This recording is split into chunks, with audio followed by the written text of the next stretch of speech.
And welcome to Minisode Monday on Rub the Wrong Way. Today we talk to Shaun Brewster from CEA about pricing and how to set yourself apart in this crazy world of massage therapy. We will talk about getting over your fear of charging what you're worth and how you can confidently set your prices. So tune in and listen to the episode. Minisode Monday on Rub the Wrong Way.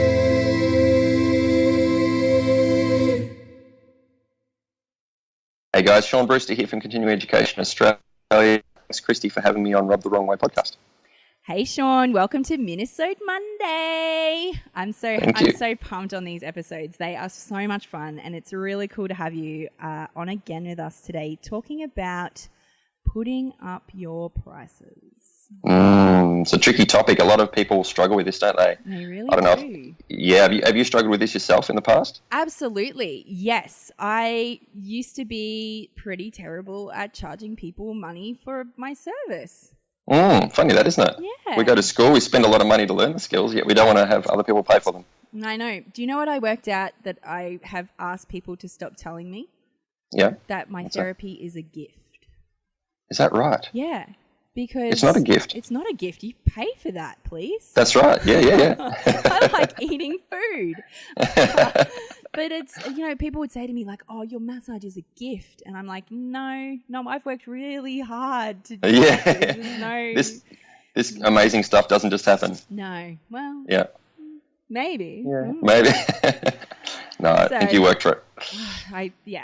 We both know. Anyway, Let's talk about putting up your price so that you can charge what you're worth. For sure. It's one of those things that I think that we all reach a point in our career sometime when, we're charging a certain amount, but then we start to see other people around us charging more, and we ask ourselves the question, why? Why can they do it, but I can't? And then you've got to ask yourself the question, well, can I? What's stopping me? And it's a pretty common question that I get asked this question a lot by established practitioners that come along in our courses, and they ask me how much I charge. And then they ask other people in the group how much they charge, and then they look at themselves and go, oh, actually, maybe am I too high? Am I too low? Everyone wants to earn more money. That's pretty much a given. Everyone would like to have more money, and there's nothing wrong with money. I think in our industry, we're kind of taught by some people at least that we should be driven by our cause, by our want to help people, and it's all about helping people.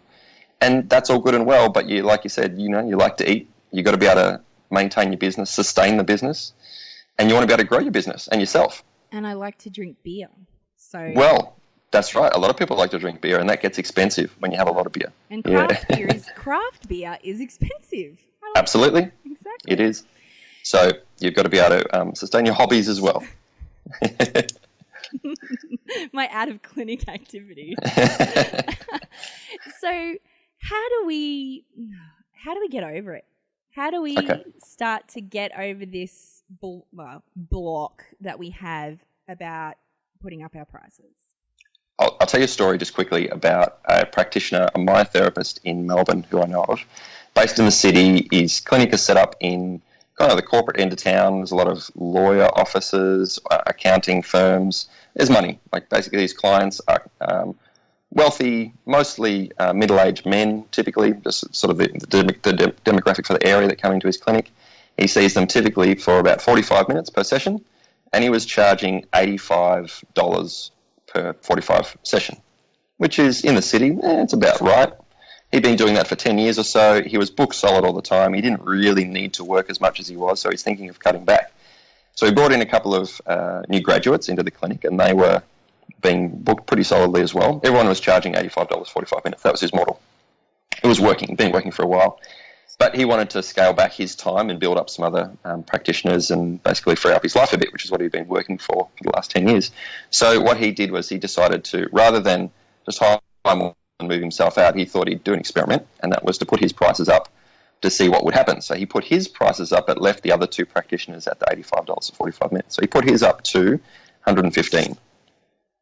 Didn't change anything about what he did, anything at all. He just put his price up to $115 and left the other two at $85 and just waited to see what would happen.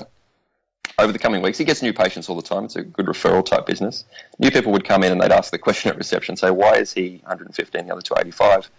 And that the answer was, he's the owner of the business. He's been doing this for bit longer than we have, so that's what he charges.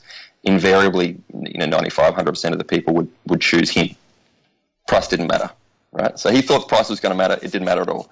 So he went, this is ridiculous. I'm not getting any less busy. I'm still getting booked out. I don't really want to just cut off my hours. I want the hours to kind of force me to cut back.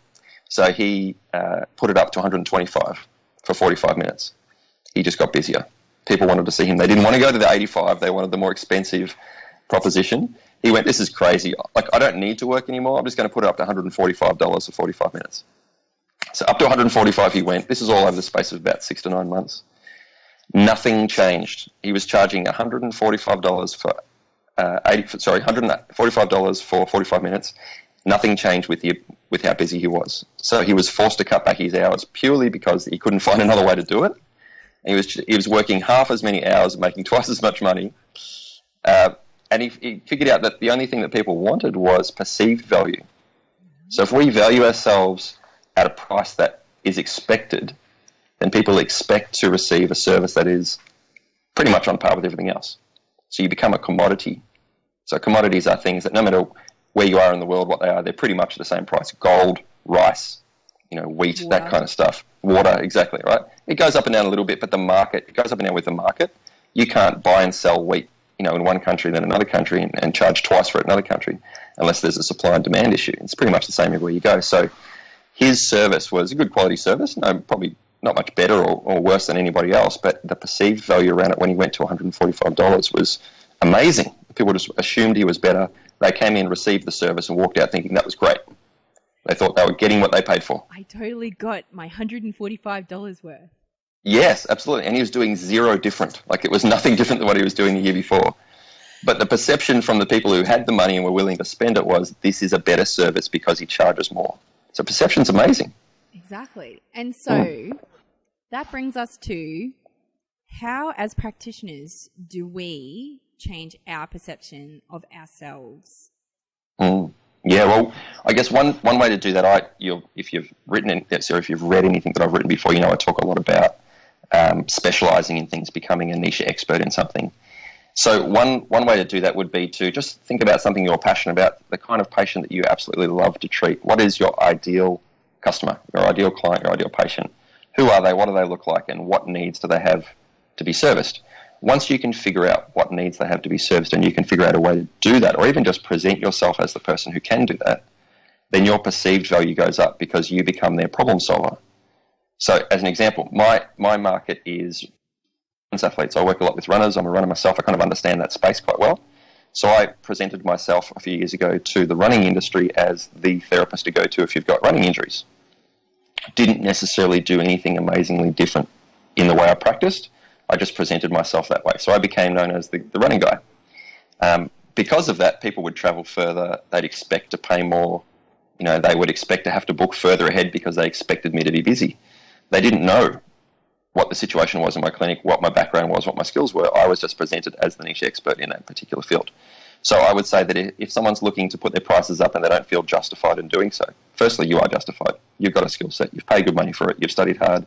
You've got experience. That should be enough.